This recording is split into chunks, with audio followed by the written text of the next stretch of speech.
Howdy everyone, Poacher here with an Age of Magic video, and in today's video I want to clarify some stuff about medallions in terms of attack damage, crit rate, and crit damage, because some information came to me today that I was not aware of, and I think it definitely changes the way in which you would build attack damage medallions. Now, lucky for the community as a whole, attack damage medallions are rare. It's not often you want to build these on characters. I think in terms of PvP, for example, damage reduction hit points are far more important. There are situations where you would want to slightly bend out of that territory, but the way in which stats work in this game, hit points and damage reduction are so valuable. However, when you move towards PvE, which is player versus enemy content, over PvP, which is player versus enemy content, so raids, for example, and COC, TOC, all these game modes, there is definitely a value in building your damage dealers as damage dealers and not damage reduction or tanky units.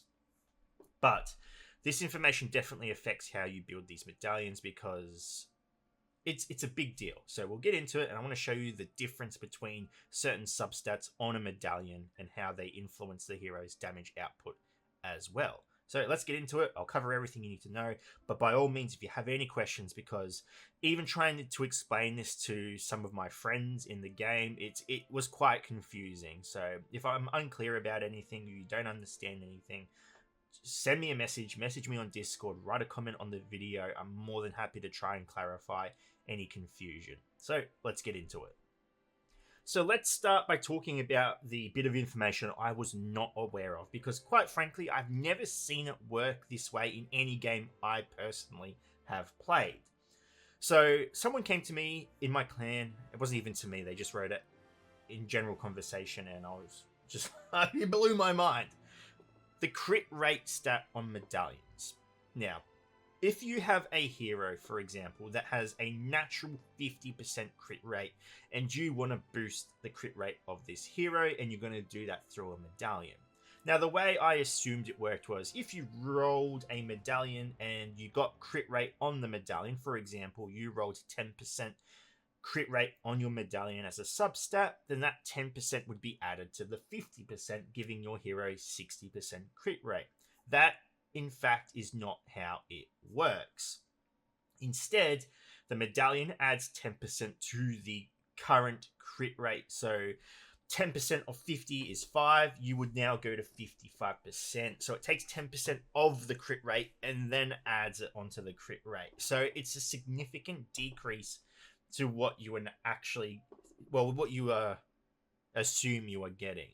So this change, like 55% to what you would assume would be 60%, isn't huge, but it definitely influences the damage output. For anyone trying to min-max, 5% is massive. If you're going for 100% crit rate, if that is your aim, thinking that, you got 2 medallion stats at a 25%, and you're thinking you're 100%, and you're not, overall, over a long period of time, that, percentage of mischance of not critting is going to add up.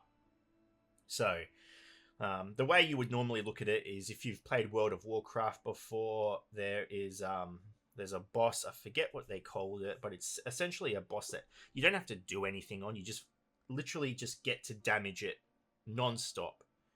There's no real mechanics to it, and it's a DPS check. It really gives you the best idea of what your DPS is, your damage output is.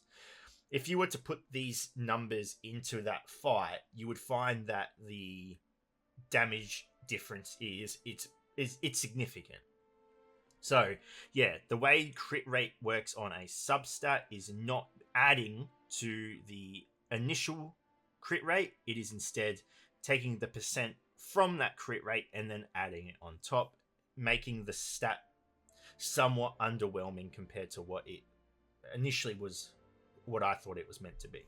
So now that we've got that underway, let's talk about how you should build damage heroes and how you should work around this stat particularly, and attack damage versus crit damage. So I have 4 characters on the screen. We have 2 Ciris and 2 Willows. And as you can see, the Ciri in the middle and the Willow on the right, they're a little bit bigger than their paired partner. The reason for this is because I've created different medallions for each one of these characters, and I can just tell which one's which by the size they are. So we have the small Ciri and Willow. Both of these characters have maxed out medallions with attack damage stats on it. So 4 attack damage stats on it, all of them level 10. And the medallion itself is level 80. So best attack medallions you can have. The bigger Ciri and Willow, they have maxed out medallions, but both of these characters are sporting crit damage. Now, this is again important because you're going to see some odd numbers here, but this is going to get into the part where you're going to have to start really paying attention to the character's stats before you invest in a medallion. Now, before we go any further, I do want to state that I do try to stream Age of Magic every Friday. If there is something specific you want to test, if you want to see how a medallion works with specific stats, you are more than welcome to come along and ask. I'm happy to input that data into a test file and show you. So if you want the best information possible, by all means, come and tune in and we can test that for you. All right, so let's start with the series. Now, the attack damage 1, we're going to go ahead and attack the Magnuses because they cannot be dealt critical damage. So we can test attack damage pure as it can be, no crit damage strikes implemented.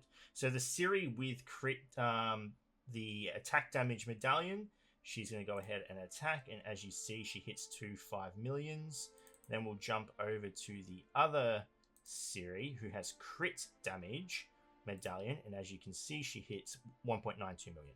So there's a massive difference with the attack medallion over the crit damage medallion. You can see that without the crit, the damage is significantly increased. There is a lot of value in this stat. Now we'll attack a gatekeeper, and with this we are going to crit. So we'll attack with the attack damage medallion first, and as you can see, she'll strike for 8.6 and 8.9 million. Now we'll move over to the Ciri with the crit damage stat, and we'll attack another gatekeeper, and we'll see an 8.5 and 8.5. So she actually hits for less than the attack damage medallion stat. So for this character in particular, the attack damage stat benefits attack damage more and crit damage more. It influences crit damage more. So for a character like Ciri, who I believe is naturally built around attack damage, there's in fact, you lose damage by building crit damage on this character. Now, I was very baffled by this, and I ended up creating a brand new account, jumping in and looking at Ciri at max level with no medallion. And what I found was that her attack damage stat and her crit damage stat, there wasn't a massive difference between these numbers. So, yeah, she's just not a crit damage hero. But let's jump to a character like Willow. Now, Willow, on the other hand, is built for crit damage. She has the ability to deal guaranteed critical damage when the enemy has a hit list mark on them. So in that sense, let's go ahead and test. So the Willow in the back has the attack damage medallion. So we're going to go ahead and attack the Magnus, and we'll see that she hits for 1.4 million. She actually has a very low attack damage stat. So we'll jump over to the other Willow now, who has the crit damage medallion, and you'll see 300k. So attack damage, big difference on this character. You can see that her attack damage with no boost in damage at all is very insignificant, very, very small. So we'll jump back to the Willows now, and now we'll test the critical damage. So we are going to go ahead and we'll kill these Magnuses so the taunts disappear. Beautiful. And now we'll move into the Gatekeepers. Now, this is the Willow with the attack damage medallion. So we'll go ahead and crit. We'll have to get the hit list placed onto this character. Okay, there we go. Hit list placed. Okay, so let's go ahead and test it now. We're going to go ahead and use our basic, and you'll see the crit damage is 7.2 million. We'll move to the Willow now that has the crit damage stat, and we'll go ahead and attack, and it's 10 million. So there's an increase there in the crit damage stat. So with a character like this that has a bigger, if you go into her stat page, you'll see that her attack damage and her crit damage stat, there is a significant difference in these stats already, just at the base level. Whereas Ciri, they're much closer together. I think I can't remember off the top of my head, but yeah, you can go into the actual game and have a look at these stats if you want. If you don't have a medallion on these heroes already, or a medallion that's being built up, it's quite easy to see the difference.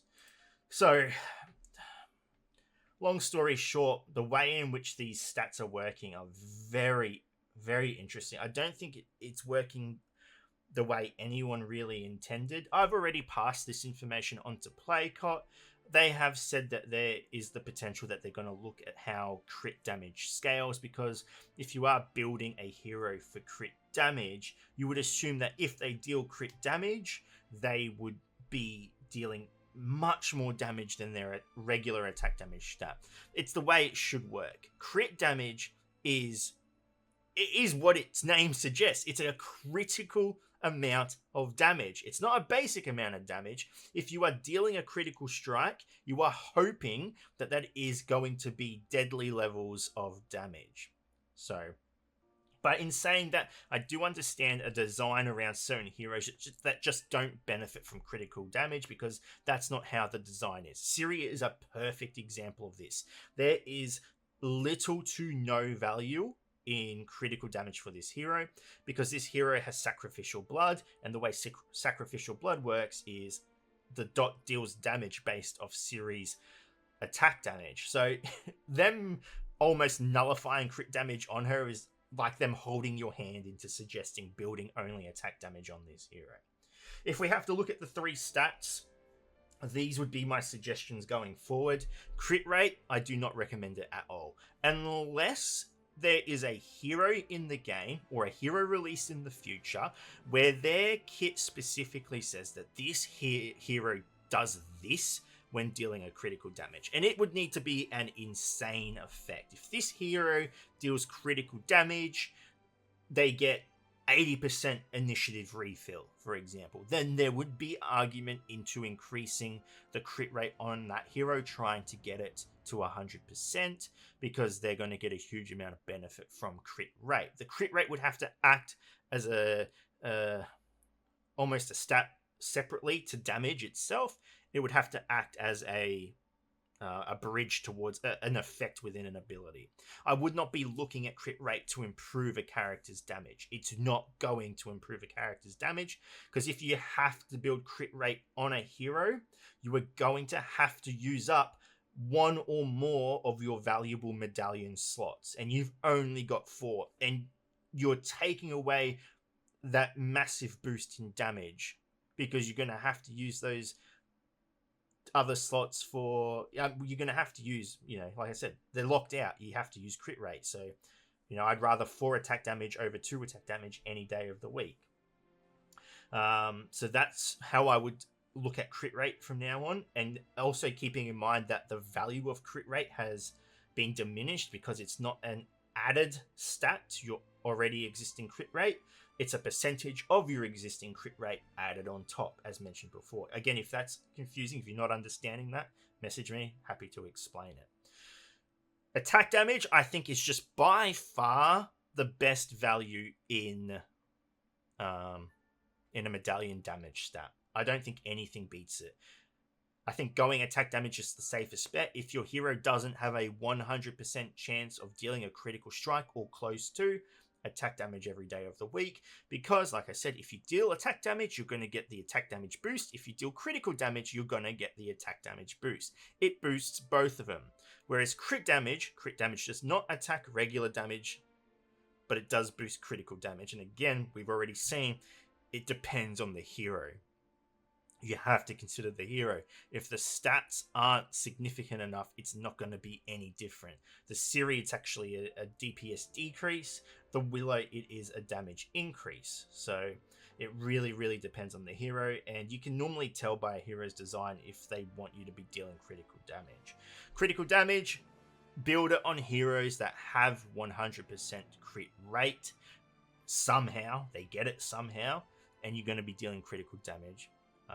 And again, I would still be looking at their initial stats and seeing if there is already a huge difference between it. Because, like I said, for Willow, perfect example, her basic attack damage is very low, but her critical damage is very high.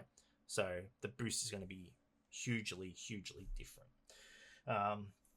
There's a lot more testing to be done in this. Luckily for us, there's very few heroes in the game that really benefit from attack damage stats.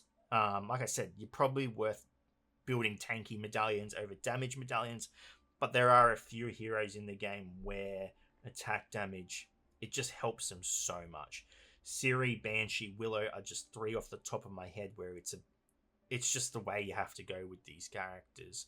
But again, I don't see any harm in you building them tanky. It's just not going to optimize them as much as you can.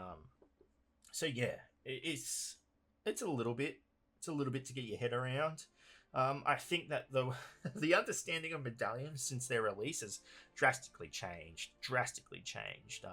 And honestly, I would not be against the idea of adjusting some of these stats and potentially adding other stats as well that could influence the game a little bit more. It's obvious that it's needed, and if you've already built heroes with these stats, buffing these numbers is only going to benefit every player. I don't think there's going to be any downfall. I'm not saying nerf any of these stats, just improve the ones and get them to work how they should be working. Additionally, other stats I would like to see, and I think this one's going to be very important in the future, I want to see, or even if, I don't know how you would do it without significantly taking away from a hero's abilities already, but we desperately need to see ability to deal damage to maximum HP, and I mean pure damage. It's not influenced in any way. If a hero has 100% HP and your skill says it deals 20% damage to max HP, I better be seeing 20% of that hero's health bar disappear when I use that ability. For those unaware with it in the game at the moment, that damage can be reduced by defensive capabilities. So the second thing I would like to see implemented somehow is ignoring damage reduction effects. There are a lot of factions coming into the game at the moment, very powerful factions, who are just killing everything because their damage reduction has no solution. I think off the top of my head, there's only one hero in all of the top meta that can deal damage through damage reduction, and that is Superior. So these are two issues that are going to keep evolving until there is some type of solution or mechanism implemented to deal with it. So yeah, there's all the information I have for you. Anyway, ladies and gentlemen, thank you so much for watching. If you have any questions, feel free to leave a comment below. I will answer it to the best of my ability. And wherever you're around the world, until next time, please take care of yourself.